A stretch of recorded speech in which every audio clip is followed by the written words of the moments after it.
It looks like Pyongyang will face even stronger sanctions from the international community, which is still mulling over how to punish the communist state for its recent nuclear test. Our Kwon Soa has more on the price the regime might pay should they go ahead with the missile test. North Korea's ballistic missile tests violate UN resolutions, just as its recent nuclear test did. So if it really is about to test fire a missile, as recent reports suggest, the regime could be facing even heavier consequences. There is a chance the international community could seek ways to ratchet up the sanctions against North Korea to a much higher level than they would for just a nuclear test. China could also strengthen its position. That remains to be seen, though, especially as the U.S. and China, both permanent members of the UN Security Council, have so far failed to narrow the gap on the degree of sanctions that will be imposed, even after talks between U.S. Secretary of State John Kerry and Chinese Foreign Minister Wang on Wednesday.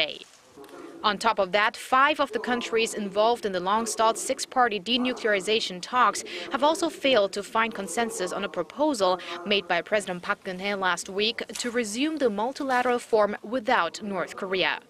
The U.S. has expressed support for it, and China and Russia have dismissed the idea.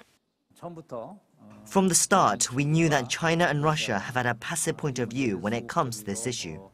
But due to the severeness the 4th nuclear test brings, now is the time when the 5-party talks need to be reviewed. As Foreign Minister Yoon Byung-se had mentioned, it's the path towards reviving 6-party negotiations.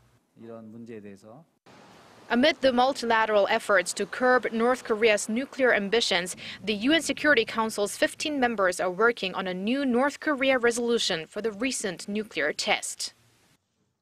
While the general consensus on denuclearizing North Korea is there, with China and Russia on a different page than their 6-party counterparts, experts say it could be a while until new and stronger sanctions are adopted. Kwon Soa, Arirang News.